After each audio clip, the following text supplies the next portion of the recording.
Hello friends, this is personal administration video 4, and in this particular video I am going to answer the questions from career advancement and position classification topics. These two topics are simple and only one question has been asked from career advancement till this date, and position classification is very simple topic. I will explain you in detail in this particular video.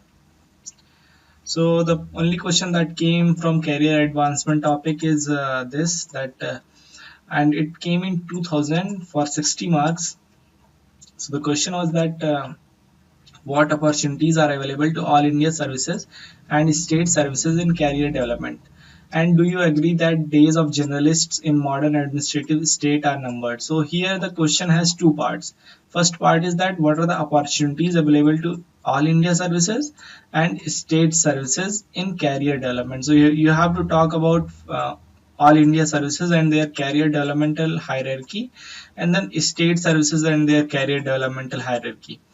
And the second part is asking about generalist versus specialist debate. So you have to again write the same things which we have already discussed in the previous video about why generalists are important, why specialists are important, and why generalists are generally preferred over at specialists in present system. So, and also here you have to talk about, they are talking that modern administrative states. So what are the complexities that have arisen in modern administrative states? What are the challenges and how to tackle them? So these are the aspects which you have to discuss in this particular video, in this particular question, sorry. So I will tell you the answer also. See, the all India services are three, only three services are there: IAS, IPS, and IFOS. Indian Administrative Services Service. This was formulated after independence, and it replaced Imperial Civil Services, that is ICS. Then Indian Police Service, it replaced Imperial Police, that is IP, and it was formulated in 1948. But Indian Forest Service, it was formulated in 1966 by Government Act. So for formulating any All India service, the Rajya Sabha has to pass an order, means they have to pass a resolution, uh, because the thing is that All India service are they work in the state government's direction, but they are recruited by the center. So generally this is like central control over a state or central supremacy. So these particular officers are recruited by the center and they are allocated state cadres, and then they work in those particular states. Generally they work throughout their year in states. Only sometimes they are deputed to the central government, and after working for some time they just come back to their state cadres. So IAS is generally also the thing is that when they are talking about career development, so at the junior level the officers are related generally work for developmental functions. Then at the middle level they have mainly, means at the divisional level, their main task is law and order management, and at the senior level their main task is policy formulation as well as monitoring and implementation or supervision.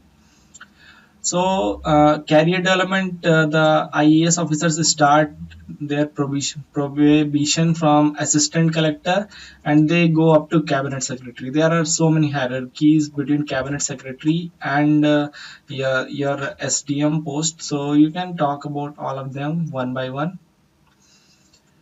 It's like cabinet secretary, then special secretary, additional secretary, then joint secretary, then directorate, then under secretary, and all those hierarchies. So you should just remember them. What are the hierarchies? Different hierarchies. Then there is these are the time scales: junior time scale, senior time scale, super time scale. So these particular time scale denote the salary that these particular officers will get, as well as their rank and status. And also there's a concept of selection grade which is given after 13 years of service, and it is means here you become senior collector or some senior officer. Okay, then coming on IPS, that is, this is the second All India service. Here the recruitment is done at Deputy SP, and after 2 years of service, the person becomes SP, And there is a lot of hierarchy here also. After SSP, then DIG, then IG, then DGP. So you can talk about some of these hierarchies in the answer. Also, Director General in various police agencies such as Border Security Force, in Industrial Security Force. Also, these particular officers are deputed in RAW, IB, CBI, and to various international agencies. Then coming on the third, All India Service, Indian Forest Service. Here the probationer starts with Assistant Conservation of Conservator of Forest, and he goes up to Director General of Forest India. So here I'm not talking about their hierarchies. You can just add Principal Conservator of Forest, Chief Conservator of Forest, like that. There are so many hierarchies. But Director General of the Forest India is the highest post that forest officer can get. In IAS and IPS, there is a lot of diversity and promotions are very fast. There are a lot of challenges, and forest service is a neutral service. It's not that much challenging. There is not that much variety. You have to do same type of work throughout your life. Then coming on the second part of the question, that is sorry, first part, second section, that is state services. Generally, state services are their recruitment is done by the state governments only, and some of the services are provincial police services, provincial civil services, block developmental officer, BDO, Tehsildar, district food officer, and all those things. So here the central recruitment is done by UPSC, Union Public Service Commission, and the state recruitment is done by State Public Service Commission, SPSCs. And when we talk about their opportunities, so these PPS officers and PCS officers, they can be promoted to All India services after giving 1,000 marks examination. And for giving this examination, they need a specific seniority level, a specific year of service, and the interview will be conducted also by UPSC. And this particular change has been introduced in 2014. Before that, these particular officers were promoted based on the seniority and their annual confidential report, but now the system has been done senior changed on seniority come merit. Okay, so this is all about this particular question. Okay, the second part you can write easily because I have already discussed that what is the difference between specialist and generalist, and what are their specific advantages and disadvantages. Coming on the next question, this is the question related to position classification. And position classification can be problematic. A serious complaint in its practice is that it dehumanizes the employee. Discuss. See, I will tell you this particular topic is really very simple, position classification, and I will tell you the details about position classification as well as the other method, that is rank classification, and then you can answer all the question related to this particular topic. So let's discuss about position classification and rank classification. Okay, so the position classification, this is done on the basis of duties, responsibilities, and qualifications of the people who are going to take the job. And the lowest unit is called position oblique post. All right. Position can be occupied or vacant, and it means because the basic unit is position, it does not means that the person is uh, who is occupying the position, he is totally distinct from the position, and implies his status and responsibilities depend on his post. And this particular concept is used in Japan, USA, Taiwan, Canada. As you can see that these particular countries are very developed and they have a lot of specialist services also. So this particular thing works there. And this particular concept is very important, that is class. What do you mean by class? So class is a group of positions sufficiently alike in their duties and responsibilities. So all the positions which are sufficiently alike in duty and responsibility, they together formulate a class. So here you have to remember the word sufficiently alike. They should not be totally alike, but they should be sufficiently alike in their duties and responsibilities. And similar pay scale for similar position is done in the class. So all the in a particular class, everyone gets same pay, But similar pay scale does not mean similar class. So if two services are getting similar payment, so that does not mean that they have same class, because for same class you need same job requirement as well as same duties and responsibilities. All right, same not similar, or sufficiently alike. And the main features are that this promotes merit system, equal pay for equal work, so it is more democratic, and it is better suited for a specialist, because the thing is that here the position is important, not the personal status or rank. And performance appraisal of the employee is rational, as the job is clearly defined, and the competence of the person is based on the position that he occupies. Okay, so this is all about position classification. Coming on the next thing, rank classification. So this is the alternate model of position classification, and this rank classification is used in UK, France, India, Pakistan, Germany, etc. So here the hierarchical order is there, and according to hierarchy, a person is given a rank or personal status, and employees are classified and not jobs. So the classification is for employees, and salary and status depends on the ranking of official and not the job. So an IAS officer, if he is the rank he has attained the rank of a joint secretary, so no matter which ministry or department he is working, or he is working in a PSC, or he is working in World Bank or anywhere deputation, he will get status as well as salary for joint secretary anywhere. All right. Now, why position classification not suitable for India? All right, this could be the question.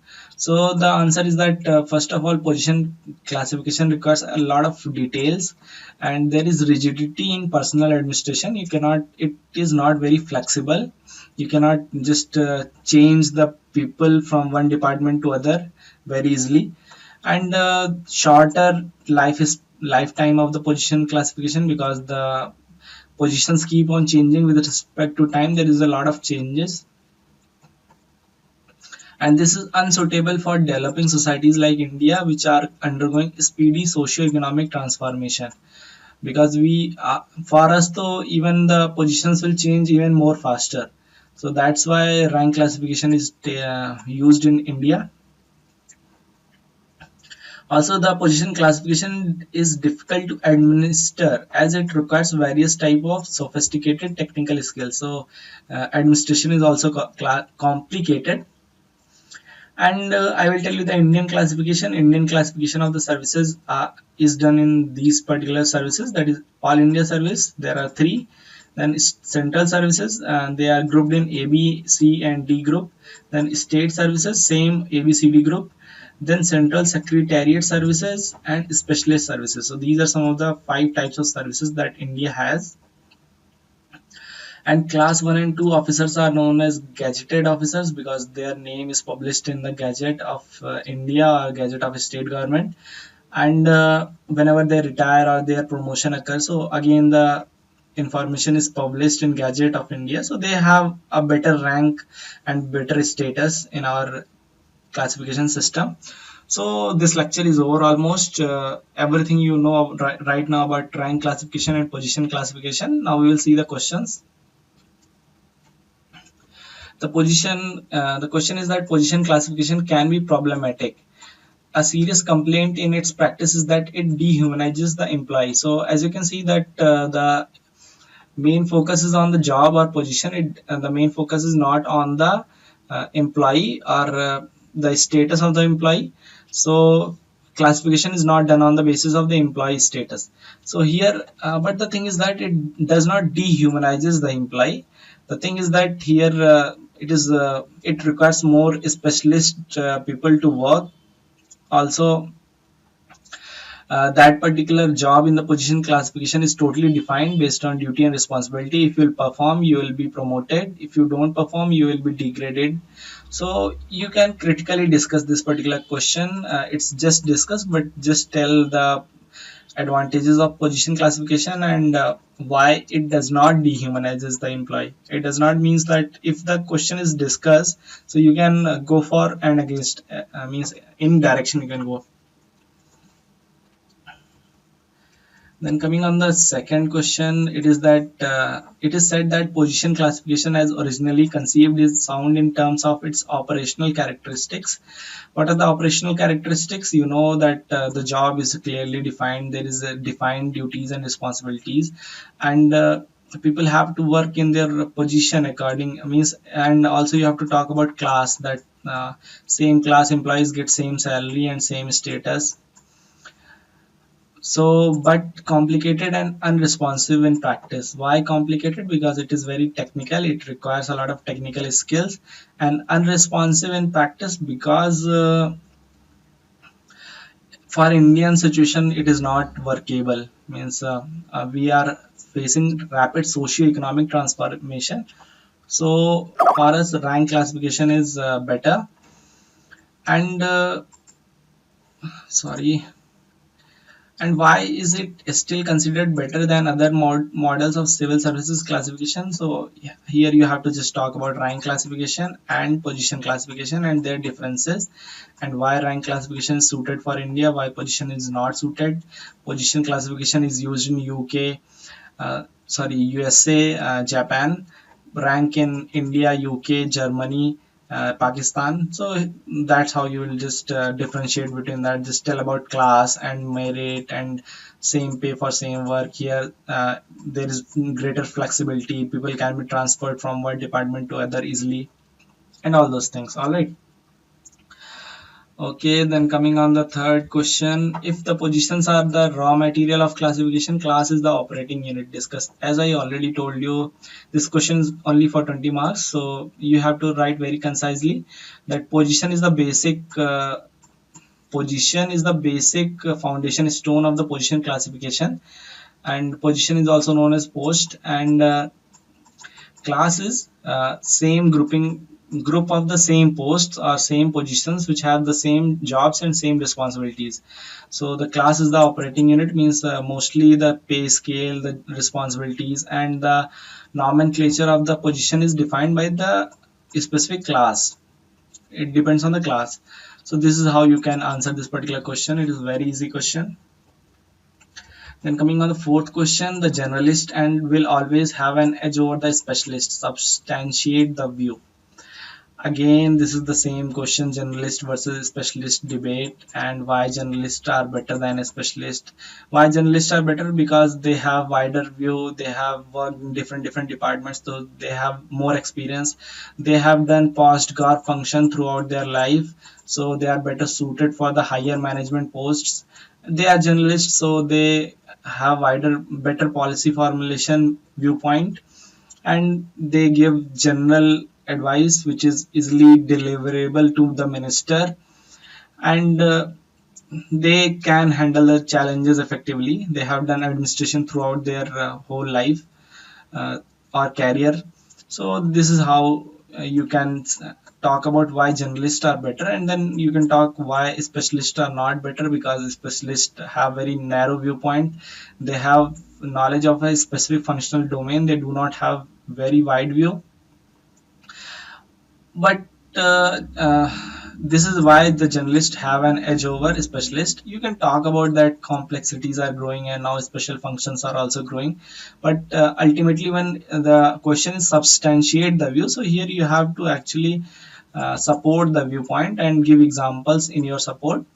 So you can give even higher administrative grade offices like secretary, and why it should be manned by a generalist, not a specialist. But also you can give that CBI or some specific department which need special intelligence. It should be manned. It should or it could be manned by a specialist. So you have to give both positive, negative, but generally favor more generalist approach. So I think that was the last question in this particular video, and thank you guys, and see you in next video.